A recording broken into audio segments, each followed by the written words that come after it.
Perkenalkan, nama saya Haji Ali Johar Halim. Asli lahirnya dari kota Medan. Dulunya saya beragama Buddhis atau Buddha. Terlahir dari keluarga Tionghoa di kota Medan. Alhamdulillah, saya dapat hidayah semenjak remaja, tepatnya kelas 1 SMA di tahun 1987. Saya bersyukur kepada Allah Subhanahu wa Ta'ala atas hidayah yang Allah berikan kepada saya, karena ini adalah keinginan saya dari kecil untuk mendapatkan ketenangan jiwa atau arah tujuan hidup saya. Karena selama dari kecil saya mencari tentang jati diri saya, dan saya ingin mencari Tuhan, kesebenaran Tuhan. Dan alhamdulillah saya benar mendapatkan jawaban itu hanya ada di dalam agama Islam. Adapun saya satu keluarga terdiri 8 orang bersaudara, 4 perempuan 4 laki, beserta ayah ibu saya 10 orang. Saya anak nomor 7. Dan alhamdulillah sedari kecil nama saya sudah Ali, hanya Ali saja. Kebetulan saya lahir di Jalan Johar di kota Medan. Ayah saya menamakan saya Ali Johar Halim karena saya lahir di Jalan Johar, tepatnya di kota Medan di Sekip. Halim adalah karena marga Chinese saya Lim, nama Chinese saya Lim Poi Li. Jadi orang Chinese itu ada bermarga Lim.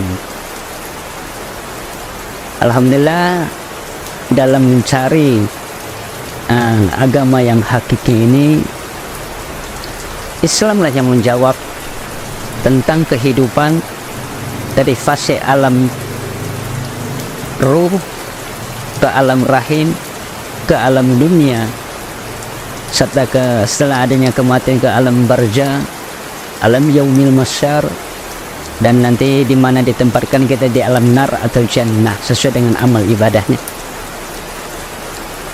Di sini saya ingin berbagi pengalaman bagaimana saat saya mendapatkan hidayah dari Allah Subhanahu wa Ta'ala.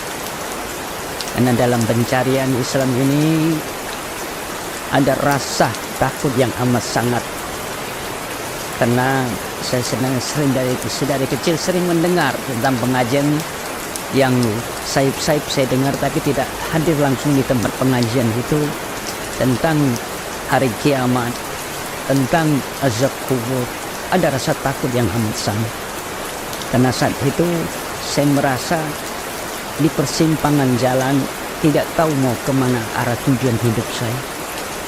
Sampai-sampai saya merasa takut itu kalau sudah datang kepada saya nggak pingin mati, karena saya nggak tahu arah mati saya itu akan kemana nanti.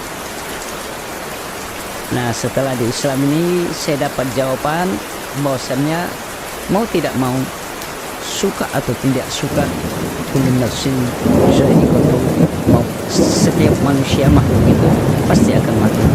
Namun di dalam Islam ada alur cerita yang diceritakan ketika manusia mati itu dia masuk ke alam kubur atau alam barzah, nanti akan dibangkitkan di alam yaumil masyar, kemudian akan dihisab. Nah, di agama yang saya ambil sebelumnya saya tidak mendapat jawaban ini. Bahkan saya pernah belajar dalam sebuah agama, saya mengalami suatu kebingungan karena dalam pencarian ketuhanan saya itu saya tidak mendapat jawaban tentang keesaan Allah itu. Bahkan mengatakan seorang Tuhan itu mempunyai anak, ibu, dan bapak, saya tidak bingung. Kalau manusia dijadikan Tuhan, mempunyai anak dan ibu, berarti dia adalah ciptaan. Segala sesuatu yang diciptakan pasti ada yang menciptakan. Saya mencari-cari sehingga alhamdulillah saya ketemu Islam. Waktu itu saya sangat takut mati, Tapi gitu saya masuk Islam, alhamdulillah saya hanya berkata, udah mau mati-matilah, yang penting saya udah dapat jawaban bahwasanya Islam ini menyelamatkan saya dunia wal akhiratnya. Sekalipun ada pertentangan dari keluarga, itu adalah ujian hidup saya. Karena saat saya masuk Islam itu masih remaja, saya lari dari rumah. Saat SMA, karena udah rasa keinginan yang amat sangat ingin memeluk agama Islam, karena takut mati dalam keadaan non muslim gitu. Apalagi di dalam Islam dikatakan, ya ayyuhallazina amanu intan ittaqullaha haqqa tuqatih wa la tamutunna illa wa antum muslimun. Orang beriman, kata Allah, ittaqullaha haqqa tuqatih, bertakwalah kau sebenarnya takwa kepadaku, wa la tamutunna, dan janganlah kau mati illa kecuali wa antum muslimun. Itu yang saya takutkan. Karena saya alhamdulillah meyakini bahwasanya Allah katakan inna dina indal Islam, sesungguhnya agama yang ridho itu adalah Islam. Walaupun begitu, kita sebagai umat Islam haruslah tetap menjaga keimanan keislaman kita sampai akhir hayat kita. Mudah-mudahan kita semua bisa dapat dimatikan dengan iman dan Islam dan dengan husnul khotimah. Dari kecil memang nama saya sudah Ali.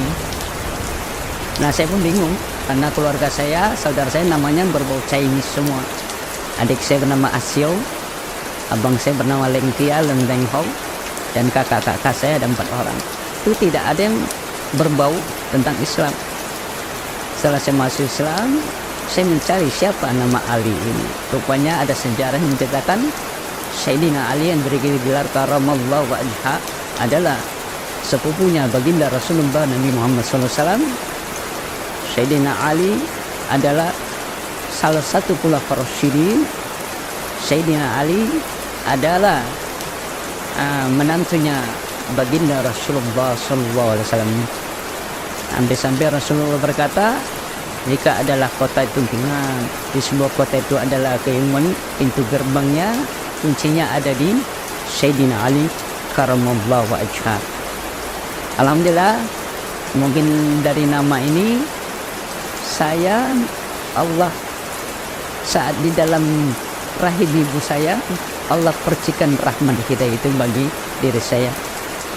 Namun sampai detik ini saya tetap berdoa sekiranya orang tua saya, adik saya, dan kakak saya bisa mendapatkan hidayah dari Allah Subhanahu wa ta'ala. Karena Islam itu adalah agama yang indah, Islam itu adalah agama keselamatan, maka masuklah ke dalamnya agar kita mendapat keselamatan dalam kehidupan dunia dan akhirat. Jadi ketika saya mencari tentang ketuhanan, saya itu selalu sedari kecil dibawa orang tua saya ke sebuah wihara. Karena dulu saya beragama Buddha, saya melihat ada sebuah paku yang dengan jubah kuning emas dan memakai duduk bersila. Saya lihat Tuhan seperti ini begitu. Ini pasti ada yang buat. Manusia kok bisa buat Tuhan? Kenapa yang nggak buat ini aja yang disembah? Kalau manusia bisa buat Tuhan. Dalam pencarian ini saya tidak nyaman gitu. Kalau mau ke wihara itu saya merasa tidak nyaman. Alhamdulillah sedari saya juga mencari ketuhanan di agama, sebuah agama yang bernama agama Nasrani. Saya belajar dari kelas 1 SD sampai kelas 3 SMP tentang Trinitas. Jadi saya lihat di situ ada pernyataan dari guru-guru yang di sekolah mengatakan bahwasannya itu Tuhan itu mempunyai bapak, Tuhan itu mempunyai ibu, Tuhan itu mempunyai anak. Saya berpikir lagi, kalau Tuhan berbapak, beribu dan beranak, nanti bisa bercucu dan bercicit. Kok sama dengan ciptaan Tuhan yang bernama manusia? Ini nggak masuk secara logika saya gitu. Sampai satu masa saya hampir waktu itu mau dibaptis, saya tidak mau karena saya tidak meyakini begitu. Rasa kecintaan saya Islam itu mencari. Ada satu getaran di dalam hati saya ketika teman-teman kecil saya di lingkungan Medan itu mengajak saya bertakbiran. Ada rasa kecemburuan saya kepada teman-teman saya Muslim. Saat itu saya diajak untuk bertakbiran.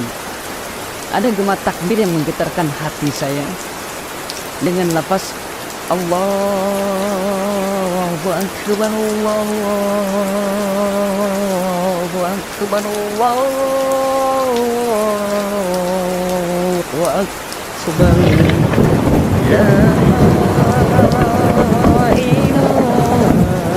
La ilaha illallah, wallahu akbar, Allahu akbar, walillahil hamd. Kok Tuhannya orang Islam ini agung sekali, seolah-olah saya merasakan langit itu menggema asma Allah seolah menggetar. Oh, Tuhanku tidak seperti ini. Ada rasa kecemburuan saat itu. Nah, dalam pencarian ini, sepulangnya dari takbiran melalui kalau di Medan itu naik pick up namanya, beramai-ramai. Sampai turun dari pick up, teman-teman saya masuk masjid melanjutkan takbiran. Saya nggak dikasih masuk. Saat itu teman saya bernama Subki berkata, Ali, kamu tidak boleh masuk masjid. Loh, kenapa? Saya bilang, karena kamu bukan orang Islam. Saya merasa sedih. Saya protes kepada Tuhan. Kepada suatu itu saya menyebut Allah. Saya hanya menyatakan kepada Tuhan, ya Tuhan, kenapa engkau tidak adil kepadaku sebagaimana teman-temanku? Mereka dilahirkan dari seorang ibu yang muslim. Kenapa ibu tidak muslim? Saya menangis. Di luar masjid itu saya duduk sendiri menangis. Engkau tidak adil kepada aku. Aku ingin mengagungkan engkau. Aku ingin memuliakan engkau. Tapi aku tidak bisa masuk rumah engkau. Inilah protesnya saat masih kecil dalam pencarian tentang ketuhanan. Nah, saat itu SMP saya meyakinkan bahwasanya saya mencari terus. SMP saya tidak mau makan lagi namanya daging babi di rumah. Karena ada satu kisah ketika saya di sekolah di SMP, saya masih tetap belajar agama Kristen. Saat itu saya telat keluar dari ruangan kelas saya untuk pindah ke kelas sebelah. Saya ditahan sama teman saya, udah duduk di sini aja di kelas ini. Saat itu pelajaran agama Islam, saya harus pindah. Dari situ menjelaskan tentang yang namanya haramnya daging babi. Sempat protes juga saat itu, saya bilang, kenapa sesuatu yang haram diciptakan sama Tuhan? Nah, suatu masa saya mendapatkan sebuah buku tentang ada yang zat atau binatang cacing pita yang di dalam babi yang kalau dipanaskan dengan panas sekian derajat Celcius pun dia tidak akan mati. Jika dia akan dikonsumsi, maka dia akan bisa berkembang biak. Saat itu saya tidak mau makan babi lagi. Orang tua saya mengalami kebingungan karena saya itu jarang makan di rumah. Tiap ada masakan yang bernama daging babi, minyak babi, saya nggak mau makan. Kadang-kadang saya minta uang untuk beli nasi, orang tua saya marah. Nah, di situ orang tua saya mulai curiga sama saya. Alhamdulillah, mendingan saya nggak makan nasi atau nggak makan daripada saya harus makan babi. Itu mulai saya tinggalkan yang nama makan babi. Nah, di situ dan mencari sejak saya SMA, saya sekolah. Di saat itu setelah tamat SMP, orang tua saya menyuruh saya di sekolah Katolik. Saya bilang, oke, saya minta uangnya, saya yang ngurus sendiri. Nah, kebetulan teman-teman saya banyak sekolah di Tunas Kartika atau yang milik tentara punya, TNI punya. Saya daftar di sana. Alhamdulillah banyak muslimnya. Karena kalau saya di sekolah Katolik pasti banyak orang non muslim yang gitu. Nah, saat saya mencari-mencari itu, saya berazam dalam diri saya bernajab, saat saya SMA ini saya harus masuk Islam. Karena ada rasa khawatir dalam saya takut mati dalam keadaan kafir begitu. Karena katanya kalau saya dengar pengajian, kalau orang mati dalam keadaan kafir, maka dia tidak mendapat akan ditempatkan di dalam narnya Allah Subhanahu wa taala. Rasa ketakutan itulah membuat saya ingin segera memasuk Islam. Nah, saat di sekolahan ada pelajaran agama Islam dan agama Kristen. Saat itu saya tidak mau keluar dari kelas itu. Saya tetap duduk yang agama Kristen, pindah ke kelas sebelah. Lalu saya ditanya kepada guru saya. Beliau bernama guru agamanya Pak Suhaimi Hasibuan. Lalu saya ditanya, kamu kok tetap di sini nggak pindah ke sana? Kamu agamanya apa? Mudah Pak, saya bilang. Loh, kok nggak ikut ke agama kelas sebelah? Memang saya nggak boleh belajar agama Islam. Kok kamu mau belajar agama Islam? Kata guru tersebut. Alhamdulillah, boleh diizinkan saya. Ada rasa gembira bagi diri saya. Rasa senang yang amat sangat karena saya diizinkan untuk belajar agama Islam. Karena saya kepingin berkumpul di dalam kelas itu, kalau bisa kelas itu Islam semua. Jangan ada kelas orang yang bercampur di luar agama Islam. Nah, saat itulah saya belajar sehingga saya menyatakan diri kepada guru saya tersebut, Pak, saya ingin belajar agama Islam. Kalau bisa, tolong nanti saya Islamkan diri saya. Oh baik, kata guru tersebut, Pak Suhaimi tersebut. Saat itu menjelang saya kelas 1 SMA tahun 87, saya lari dari rumah. Karena saya di rumah sudah tidak nyaman, ada namanya makanan minyak babi, daging babi, saya tidak nyaman tinggal di rumah. Saya lari, saya bawa pakaian saya. Tiba saat itu mau liburan sekolah, mau kenaikan kelas 2 SMA, itu saya sudah lari dari rumah mau pakai saya. Orang tua saya tahu, lalu orang tua saya menyuruh orang mencari saya kemana-mana. Saya ngumpet pindah sana pindah sini ke rumah teman-teman saya, dan orang tua saya itu nggak begitu paham sekolah saya di mana, karena sibuk dengan pekerjaan. Orang tua saya itu berdagang. Yang satu lagi orang tua saya itu bekerja, ayah saya merantau di suatu daerah yang nama di perdagangan sebagai mandor. Nah, saat itu saya lari dari rumah, saya ingin menyatakan di masuk Islam. Tiba-tiba guru tersebut nggak berani. Kalau dia menyatakan, dia takut orang tua saya menuntut, karena saya belum begitu dewasa begitu. Nah, saya merasa kecewa karena saya sudah merasa saya belajar di sekolah itu dengan kesungguhan. Saya belajar, alhamdulillah nilai di rapor itu saya dapat 8 atau 9, sampai teman-teman Islam saya cemburu. Kok kita bukan muslim nilai di rapor dapat 8 sampai 9, kok kami 6 dapat 7? Ya, kata guru tersebut memang dia benar ngisinya. Karena saya dulu senang lagi senang-senangnya belajar ilmu fikih, yaitu gurunya ada Sulaiman Rashid namanya. Nah, di situ saya merasa kecewa. Tiba-tiba saya ada teman saya bernama Umar Rahman. Teman ini semenjak SMP saya juga berteman sama dia, sering main ke rumah dia. Nah, saya bercerita kepada Pak Umar, Pak Suhaimi nggak mau Islamin saya. Katanya tunggu saya tamat SMA. Saya nggak mau. Kalau bisa saya sekarang di mana ini marah. Alhamdulillah dia mendengarkan apa yang saya ceritakan. Kemudian dia berkata, Ali, sabar ya, saya nanti ngobrol sama ayah saya. Alhamdulillah, besoknya teman saya ini berkata, Ali, kau disuruh ayah ke rumah, ayah mau ngobrol sama kamu.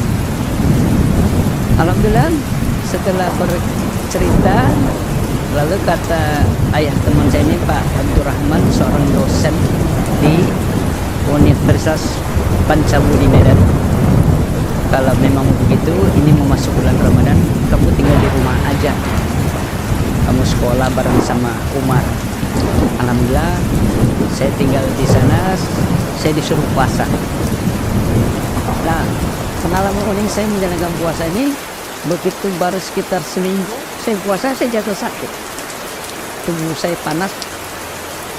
Lalu orang tua angkat saya menyuruh saya gak usah puasa. Saya nggak mau, tetap saya puasa, karena ini pengalaman pertama saya berpuasa, sekalipun saya belum bersyahadat, belum masuk Islam.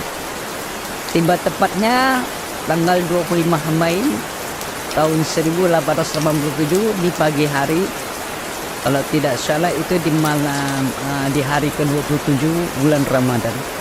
Saya dipanggil sama orang tua teman saya, Pak Abdurrahman ini, mengatakan, Ali, Bapak lihat kamu ada kesungguhan untuk masuk Islam. Kapan kamu mau Islam? Bapak siap mengislamkan kamu. Saya merasakan ini sebuah kesempatan emas yang nggak boleh disia-siakan lagi. Saya minta kepada orang tua teman saya ini, tolong Islamkan saya hari ini juga. Mereka juga bingung mendengar ucapan saya, karena saya minta segera diislamkan. Kalau gitu, kalau bisa malam nanti kita persiapkan. Nah, ada sebuah kendala, saya harus menghadirkan 2 orang saksi.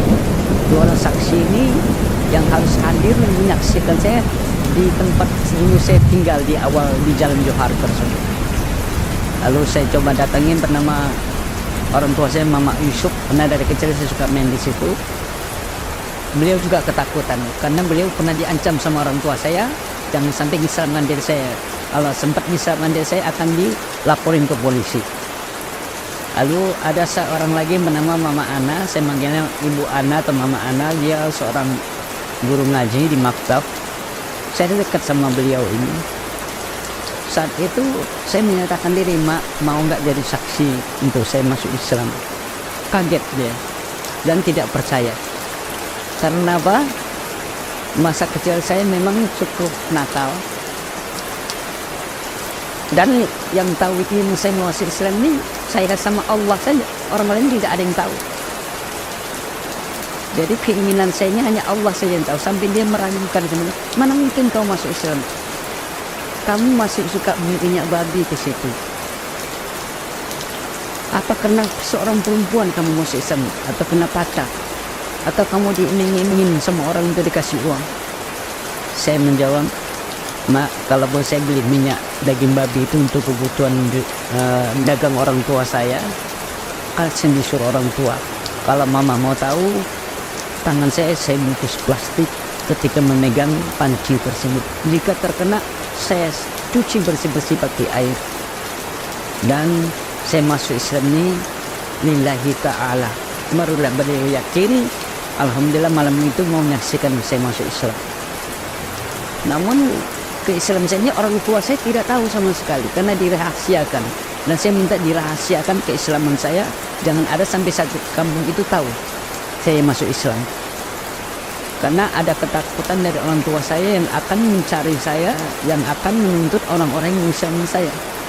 Karena saat itu saya masih kelas 1 SMA dan saya surat pernyataan diri bahwasanya ini benar-benar keinginan saya tanpa ada paksaan dan suruhan dari orang lain. Alhamdulillah malam itu saya disyahadat, ada rasa haru. Begitu mengucap kalimat syahadat, dibimbing oleh seorang kiai dan dari Departemen Agama Medan. Ketika saya mengucap kalimat asyhadu an la ilaha illallah wa asyhadu anna muhammadar rasulullah, ada rasa getah, ada rasa bahagia, ada rasa sedih. Karena hal ini saya inginkan sejak dari dahulu, sejak saya dari kecil. Dan saya bersyukur saat itu seolah-olah semua beban di dalam diri saya itu hilang. Yang mungkin selama ini yang saya cari saya sudah dapatkan. Bahkan saya sempat berkata dalam diri saya, mau kiamat-kiamatlah, yang penting saya sudah Islam. Ada rasa gembira yang amat sangat. Karena saya takutkan jika saya mati dalam kafir, maka Allah akan menempatkan saya di nerakanya jahanam Allah Subhanahu wa ta'ala. Alhamdulillah malam itu saya diislamkan di keluarga Bu Haja Zainabun. Beliau adalah mempunyai orang anak Pak Abdurrahman, dosen di Universitas Pancabuni Medan, dan memiliki cucu yang nama Umar Rahman, adalah sahabat karib saya. Jadi masih daripada mundinya istrinya Pak Edi Rahmayadi, Permarga Medis. Alhamdulillah, rasa gembira itu amat sangat saya dapatkan. Saya sudah Islam. Selama ini keinginan dari kecil ini saya cari, saya dapatkan. Malam hari itu saya dimandikan Islam. Besok pagi saya khitan, dan saat mulai khitan saya disuruh mengucapkan 2 kalimat syahadat lagi. Alhamdulillah, setelah 3 hari, saat itu saya tidak berpuasa lagi karena dalam keadaan khitan, saya dapat melaksanakan sholat Id pertama sekali. Tetapi keislaman saya ini rupanya menyebar juga ke orang-orang. Sampailah ada seorang yang diseganin di Jalan Johar di Medan Sekip itu mendengar keislaman saya dipanggil. Namanya Bang Entong. Saya dipanggil ke rumah dia karena mama yang menjadi Islam, jadi mama anak ini mungkin cerita kepada beliau. Dia nggak percaya kalau saya masuk Islam. Alhamdulillah saat itu saya disuruh bersyahadat, saya dipeluk sama beliau, rasa haru, sambil beliau berkata, kalau ada apapun yang terjadi sama kamu, saya siap membela kamu, Ali. Saya bersyukur ada orang-orang yang banyak mencintai diri saya.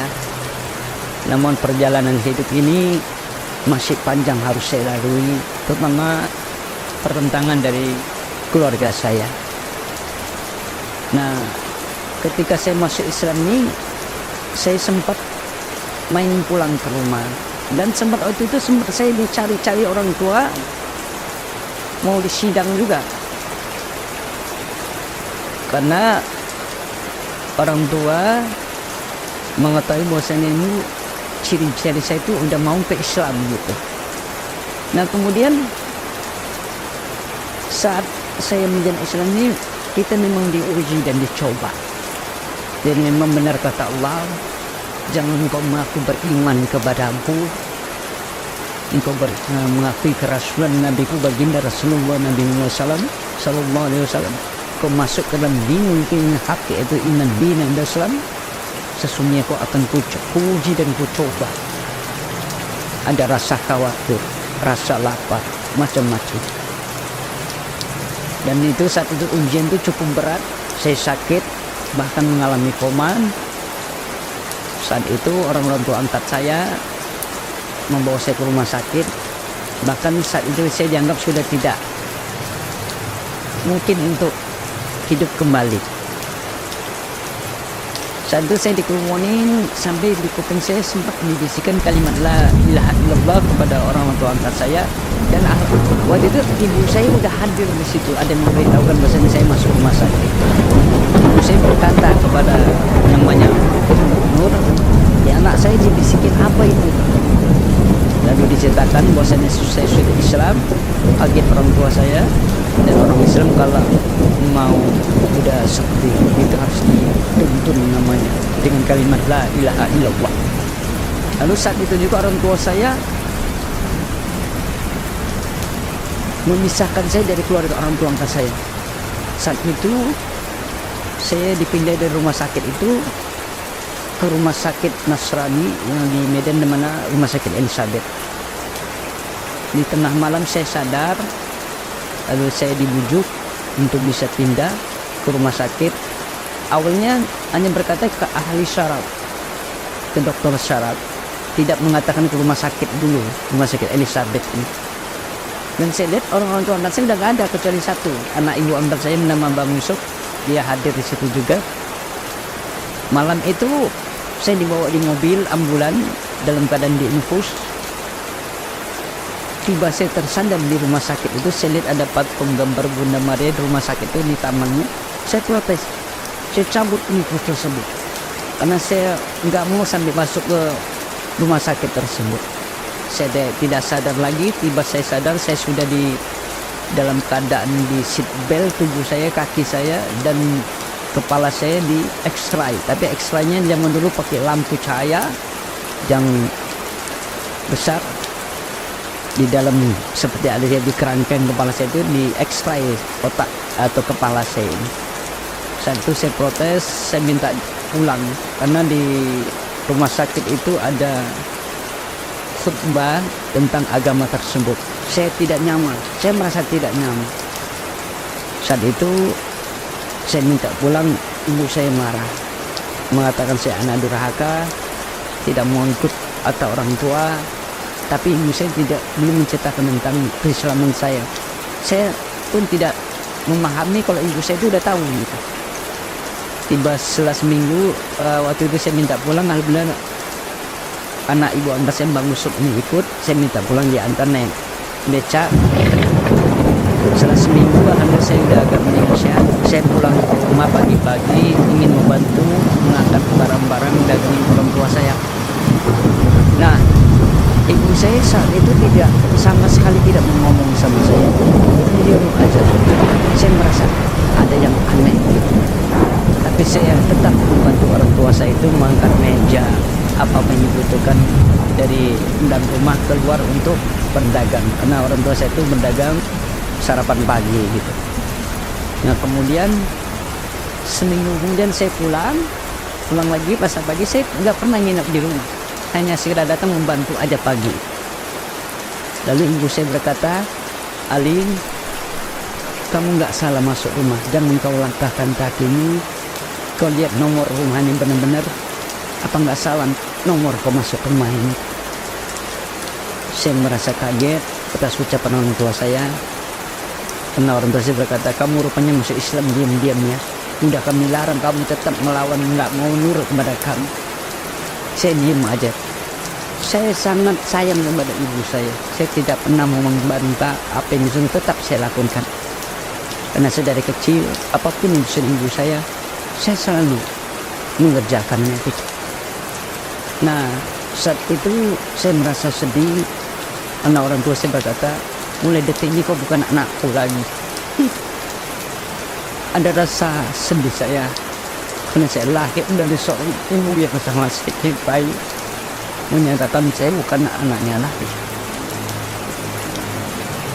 Alhamdulillah saya tidak pulang ke rumah, namun orang tua saya tetap memantau saya rupanya.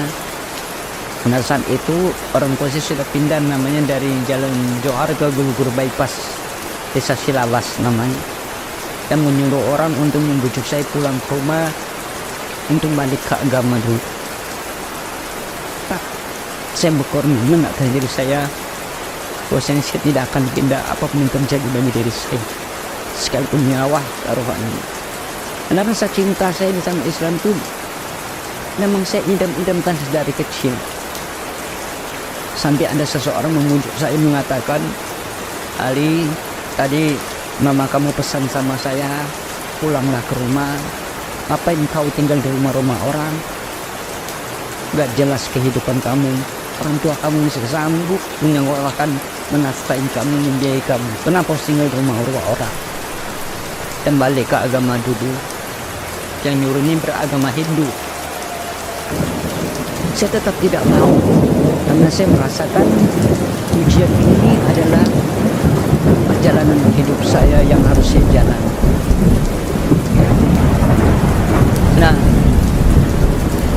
setelah sekian lama saya menjalankan Islam tersebut, alhamdulillah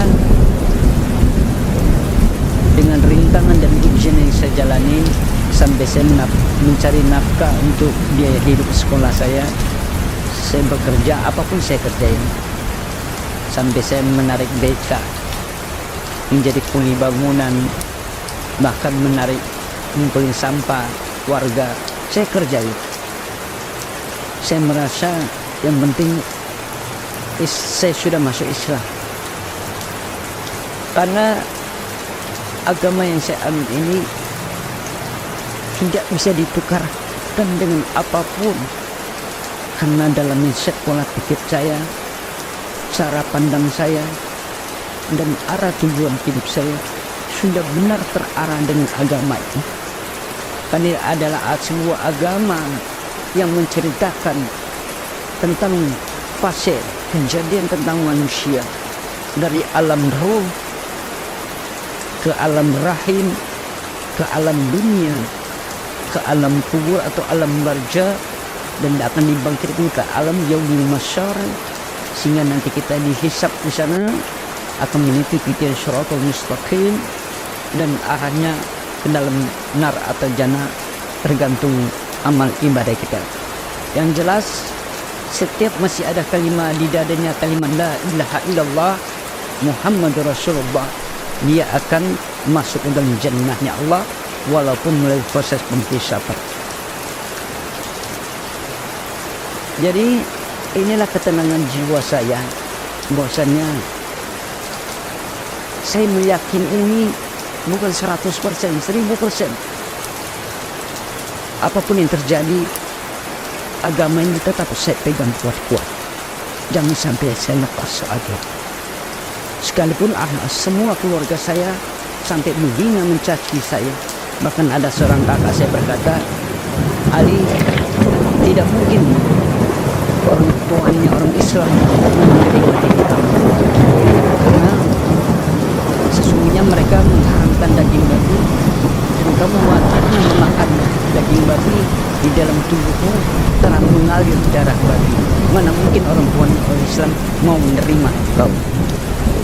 Ya mungkin karena rasa sayang kakak saya kepada saya, untuk saya bisa balik kembali ke agama yang dulu.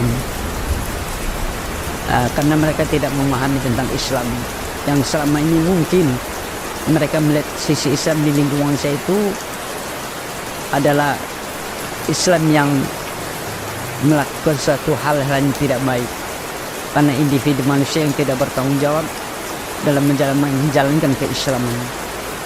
Nah, sekian lama saya berjalan di dalam Islam ini, saya dapat ketenangan jiwa. Alhamdulillah saya tertuntun dan terarah. Saya masih saat itu, karena sekolah saya jurusan biologi, saya sibuk dengan berkutat dalam pelajaran. Selesai dari SMA, ada ditawarkan orang tua angkat saya, apakah saya akan mau bekerja atau mengikuti orang tua angkat yang sudah disiapkan sama orang tua angkat saya, mungkin jadi anak angkat Ibu Haja Ani Idrus, orang yang terpandang di kota Medan yang mempunyai koran harian waspada, dan seorang anak angkat seorang ulama, atau bekerja atau ikut kiai. Alhamdulillah saya bilang saya ikut kiai, namun saya saat itu diberikan pesan kepada orang tua saya, kalau kau ikut kiai nanti kau tinggalnya di sebuah gubuk, kau akan ngurus masjid. Saya bilang gak apa-apa, saya ingin bisa baca Quran, saya harus ikut sama kiai sekalipun saya harus ngurus masjid. Dan alhamdulillah emang apa yang dibilangkan orang tua saya semuanya benar.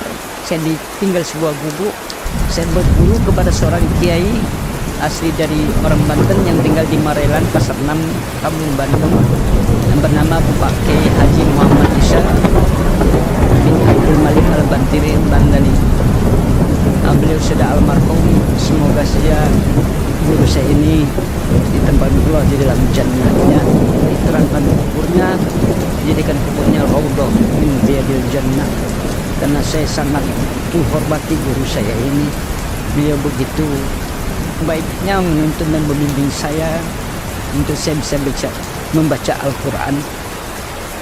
Nah, proses setahun saya berikut beliau, saya selalu melakukan sesuatu hal dengan izin beliau. Saya minta izin sebabnya saya akan merantau ke Jakarta, karena dari keluarga saya tetap mencari saya untuk mau membalikkan saya ke agama Hindu. Tetapi saya merasa tidak nyaman di kota Medan karena lihat abang-abang saya kuliah. Memang ada satu cita-cita saya ingin kuliah, menjadi seorang ahli psikolog gitu. Namun saat itu tawaran dari orang tua saya menyatakan, jika kau ingin kuliah silahkan sampai gelar sarjana sebagaimana dengan abang-abang saya, tapi dengan satu syarat, saya tidak boleh mencium-cium tanah lagi, artinya tidak boleh sholat. Dan kemudian saya meninggalkan adab saya. Saya menyatakan diri, mendingan saya tidak punya gelar daripada saya tidak punya iman. Karena iman ini adalah sangat berharga dalam diri saya, sehingga saya putuskan saya harus hijrah dari kota Medan. Saya berangkat ke Jakarta. Waktu itu saya ikut nenek angkat saya, sehingga orang berkata, kamu akan tinggal di mana? Lalu saya bilang, saya tinggal di masjid-masjid saja. Nah, rumah Allah itu rumahku. Waktu saya bilang begitu. Alhamdulillah, saya tinggal di sebuah masjid juga, sempat di Hayamurud, di Masjid Tablik namanya. Ada 4 bulan saya tinggal di sana. Dan ujian tetap ada, tapi keyakinan saya sangat tinggi. Proses ujian ini menempa nilai-nilai batas kesabaran, keikhlasan saya, keimanan saya untuk kita bisa tetap bertawakal itu kepada Allah Subhanahu wa Ta'ala. Dan saya anggap ujian ini tidaklah sebanding dengan apa yang didapat oleh para sahabat Rasulullah, yang mereka begitu mengucapkan kalimat la ilaha illallah Muhammad Rasulullah, leher dan jasadnya akan terpisah, anaknya menjadi janda, anaknya menjadi yatim, istrinya menjadi janda. Itulah pengorbanan dari para sahabat. Dan sehingga saya melihat bahwa para sahabat mendapat keridhaan dari Allah Subhanahu wa Ta'ala, karena mereka ridho menjalankan agama Allah, selalu sami'na wa ata'na. Saya pun berusaha untuk sekuat tenaga mengikuti jejak-jejak mereka, menjaga keimanan saya dan kalbu saya ini sampai akhir hayat saya. Panjang perjalanan cerita saya ini, sesungguhnya saya pun di Jakarta, ada saudara saya atau paman saya ditinggal Pantai Indah Muara Kapuk. Saat itu saya sempat berkunjung kepada beliau, tapi beliau sangat marah kepada saya karena saya masuk Islam. Saya juga tidak menyalahkan mereka karena mereka belum paham atas agama yang saya anut itu. Dan mencari-mencari, saya sekalian ikut tablik, saya sekali menyampaikan rasa tanggung jawab saya kepada agama ini, untuk menyampaikan, mentablikkan agama Allah ini adalah bagian dari tanggung jawab saya, yang kita sudah mengaku beriman kepada Allah dan Rasulnya, sebagaimana para sahabat ketika masuk Islam, mereka juga menyampaikan, mentablikkan agama Allah, berjuang bersama Rasulullah SAW. Sekian lama saya berjalan di sini, banyak tetap ujian dan cobaan yang dijalanin, namun saya tidak pernah berputus asa. Saya yakin, seyakin-yakinnya bahwasanya kehidupan ini akan dapat sebuah kenikmatan kalau kita menjalin secara ikhlas dan sabar. Walaupun kita bukan orang ikhlas, walaupun kita orang bukan yang paling sabar, tapi berusaha untuk berbuat ikhlas dan bersabar, untuk tetap bertawakal kepada Allah Subhanahu wa Ta'ala. Karena saya yakin Allah pas berjanji kepada hamba-hambanya yang mengatakan, ya ayyuhallazina amanu in tansurullaha yansurkum wa yusabbit aqdamakum. Hai orang-orang beriman, kata Allah, barang siapa yang menegakkan, membantu, menolong agamaku, niscaya kau akan kutolong. Sahabat ngaji cerdas, pengalaman yang saya dapatkan ini adalah sebuah hidayah yang sangat tidak ternilai. Maka bagi yang kita sudah beriman, jangan lepas hidayah yang ada dalam kalbu kita hanya karena sesuatu hal yang bersifat duniawi. Ketahuilah, kerugian yang amat nyata akan didapatkan jika kita menggadaikan keimanan kita ini. Ini adalah sebuah agama yang sebenarnya agama yang harus diyakini, diujamkan dalam kalbu kita, kepada diri kita, ahli keluarga kita, anak-anak kita, anak keturunan kita. Sebejat apapun diri kita, seburuk apapun kita, sebodoh pun apa kita, diri kita, maka kalau masih ada kalimat la ilaha illallah Muhammad Rasulullah dalam kalbu kita, asal kita tidak durhaka kepada orang ayah ibu kita, asal kita tidak melakukan kesyirikan kepada Allah Subhanahu wa Ta'ala, asal jangan sampai kita murtad atas agama Allah Subhanahu wa Ta'ala. Karena ini sebuah agama yang mulia, yang tidak bisa dibandingkan dengan agama apapun. Sebagian Rasulullah mengatakan, al-Islam ya'lu wala yu'la alaih. Agama Islam adalah agama yang tinggi, agama yang sangat mulia. Tidak ada agama lain yang bisa menandingkannya, baik dibandingkan dengan apapun. Jadi kalau keyakinan ini, mari sama-sama kita kunjamkan dalam kalbu kita sampai akhir hayat kita. Mudah-mudahan kita juga bisa dimatikan dengan iman dan Islam. Kita bisa dimatikan dengan husnul khatimah. Dan memang kenapa rata-rata saya perhatikan juga dengan kedua orang tua saya dan keluarga saya tidak mau menerima Islam bahkan sampai detik ini. Tetapi yang saya tangkap dari ucapan ibu saya, boleh engkau masuk agama lain asal jangan Islam. Sampai mengatakan boleh kau masuk Kristen, boleh kau masuk Katolik, asal jangan Islam. Lalu saya bilang, kenapa kau nggak boleh saya masuk Islam? Kalau kau masuk Islam, kau pasti tidak mau makan di rumahku lagi satu. Kalau engkau masuk Islam, saat aku mati nanti, engkau tidak bisa menyembayangkan, mendoakan diriku, kata orang tua saya. Itu ditakutkan sama mereka. Jika kau masih beragama di luar itu, kau masih bisa menyembayangkan diriku. Jadi agamanya itu fleksibel gitu. Kalau Islam itu mutlak, gak boleh lagi makan babi gitu. Gak boleh lagi menyembayangkan orang tua. Dan mereka apalagi orang tua saya Konghucu dan Buddha gitu agama. Dan itu anggapan orang Chinese, mereka sangat cinta dengan itu. Jadi kalau ada salah satu anggota keluarga atau anaknya masuk Islam, itu merupakan sebuah aib bagi keluarga tersebut. Apalagi keluarga dari pihak ayah saya itu memang cukup ningrat kehidupannya, cukup berada gitu. Sehingga ibu saya bilang, saya akan malu jika kamu masuk Islam. Kalau keluarga dari bapak kamu tahu semua, kalau kamu Muslim, seolah aku nggak bisa mendidik anakku. Dari situ saya merasa sedih juga gitu melihat ibu saya. Dulu ada hal yang sangat saya takutkan ketika saya masuk Islam. Saya takut orang tua saya bunuh diri gitu, karena ada rasa malu gitu.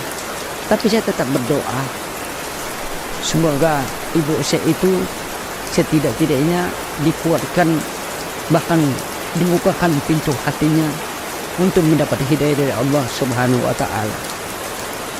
Sering saya menangis juga di dalam kesendirian. Ya Allah, bukakanlah pintu hidayah bagi mereka ya Rabb. Tapi memang hidayah itu adalah di tangan Allah. Kita bisa lihat sejarahnya Nabi Ibrahim alaihissalam. Ayahnya Azhar tidak mendapat hidayah dari Allah, padahal anaknya seorang Nabi. Kita bisa lihat perjalanan seorang Nabi bernama Nabi Nuh alaihissalam. Anaknya Kan'an dan istrinya Nabi Nuh juga tidak dapat hidayah dari Allah Subhanahu wa Ta'ala.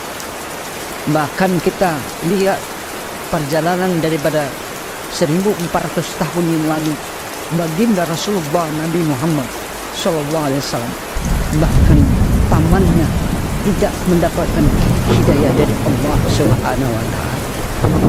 Mahalnya hidayah itu adalah kasih sayang bagi yang Allah berikan hidayah. Kita hanya bisa berikhtiar, kita hanya bisa berusaha untuk tetap mau mendoakan mereka. Kita nggak tahu kapan Allah berikan hidayah bagi mereka. Makanya alhamdulillah ada satu ponakan saya juga dapat hidayah sudah. Saya itu pun sudah merasa bersyukur kepada Allah. Mungkin itu sebuah jawaban dari doa-doa saya selama ini ketika saya memohon agar ahli keluarga saya itu mendapatkan hidayah. Dan sekarang hubungan saya dengan keluarga saya sangat cukup baik. Bahkan mereka itu waktu saya mau berangkat ke sana suci juga sempat memberikan katalah uang jajan. Saya bilang nggak usah. Mereka sepakat bahwasanya ketika memahami saya mau berangkat ke tanah suci, ya lah, alhamdulillah waktu itu saya dapat hadiah dari orang tua angkat saya untuk berangkat ke tanah suci, yang bernama Ibu Haja Un Masrubah binti Wil Sudarmo. saya mengurus beliau dari tahun 95, dan beliau nyuruh saya berangkat haji, dan itu terkabul setelah ibu saya wafat tahun 2011. Ibu angkat saya berangkat saat itu didaftarkan berangkat haji tahun 2011 dan berangkat hajinya tahun 2017. Dan di situ saya sangat bersyukur bahwasanya dengan wasilah orang tua saya bisa ke Baitullah, saya bisa melihat Ka'bah, dan itu ada rasa yang tidak mustahil saya bisa ke sana.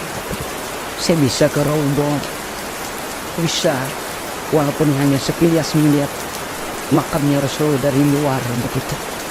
Dan itu ada rasa yang tidak bisa diucapkan dengan kata-kata begitu. Semoga saja amaliyah daripada orang tua angkat saya ini Allah tempatkan mereka di dalam jannahnya Allah Subhanahu wa taala.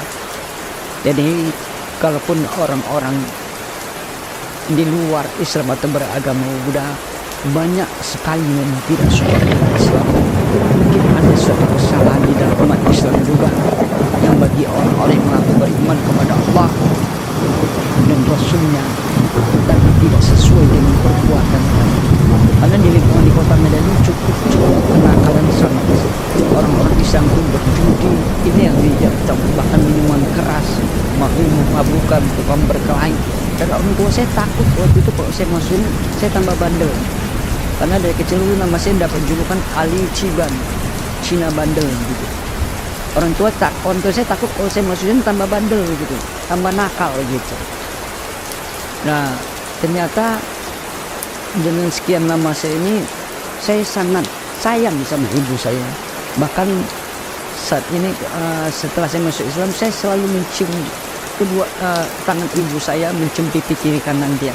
Dan di antara keluarga saya tidak ada berlaku hal seperti itu, penghormatan kepada orang tuanya. Dan alhamdulillah beliau saat ini sangat dekat kepada saya, namun usianya sudah 89 tahun. Alhamdulillah masih sehat walafiat, dan saya sudah selalu berkunjung, kalau datang itu berkunjung, tapi saya tetap menjaga makanan rumah. Saya tidak berani menyentuh, memang dari dulu saya begitu.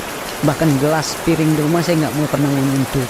Karena sebelum di Islam juga saya sudah tidak mau makan sesuatu hal yang dalam rumah saya. Bukan saya fanatik yang tidak berdasar, karena saya pahamin, saya pelajari secara ilmu tentang tahara atau tentang najis. Najis itu ada 3, najis mukaffafa, mutawassita, dan mughalaza. Mughalaza ini najis berat, seperti air liur anjing dan daging babi atau minyak babi. Bila menempel di sebuah benda, baik itu pisau, garpu, piring, gelas, jika itu tidak disamak, maka hukumnya tetap berlaku di situ. Jadi itu yang menjadi dasar saya. Sekalipun buah di rumah itu mau dipotong dengan pisau rumah, tidak dalam keadaan bersih, tapi tidak disamak, saya tidak akan memakan. Alhamdulillah saat ini mereka sudah mengerti kepada saya. Setiap saya pulang ke kota Medan, selalu menyediakan air yang bersifat gelas, buah pun yang bersifat kadang-kadang buah salak, jeruk, tetap saya makan, saya hormatin kepada mereka. Namun saya pun tidak tahu di sisa umur orang tua saya ini, saya minta doanya juga kepada sahabat cerdas agar Allah memercikkan pintu-pintu hidayah bagi beliau. Karena salah satu orang tua saya, ayah saya sudah wafat, juga tidak dalam keadaan iman dengan Rasul. Bahkan saat itu ayah saya dibakar, dikremasi, saya menangis, merasa sedih. Orang tua saya tidak mendapatkan hidayah dari Allah Subhanahu wa taala. Mudah-mudahan saja dengan doa para sahabat cerdas ini yang mendoakan ibu saya dan ahli keluarga saya, abang dan kakak saya, diturunkannya pintu-pintu hidayah bagi mereka. Jadi sekalipun kita sudah masuk Islam ini, janganlah mengaku Islam kalau kita hidup tidak diuji dan dicoba. itu adalah bagian dari kehidupan selagi kita masih ada ruh dalam jasad kita. Mudah-mudahan kita dapat meyakini setiap ujian itu pasti ada hikmah yang kita dapatkan. Mudah-mudahan hanya sekian yang bisa saya dapat sampaikan. Adapun pengalaman hidup, kisah perjalanan hidup saya ini menjadi hikmah untuk diambil kebaikannya. Kata-kata hak itu semata-mata datang dari Allah Subhanahu wa Ta'ala. Bila pun ada khilaf dalam berucap, mohonlah dipikulkan pintu maaf, itu datang dari kebodohan diri saya. Saya mohon maaf yang seluas-luasnya. Semoga kita tetap mendapat rahmat dari Allah Subhanahu wa Ta'ala, bisa menjadikan hikmah dalam menjalani kehidupan kita ini. Saya sudah dengan wabillahi taufiq wal hidayah. Assalamualaikum warahmatullahi wabarakatuh.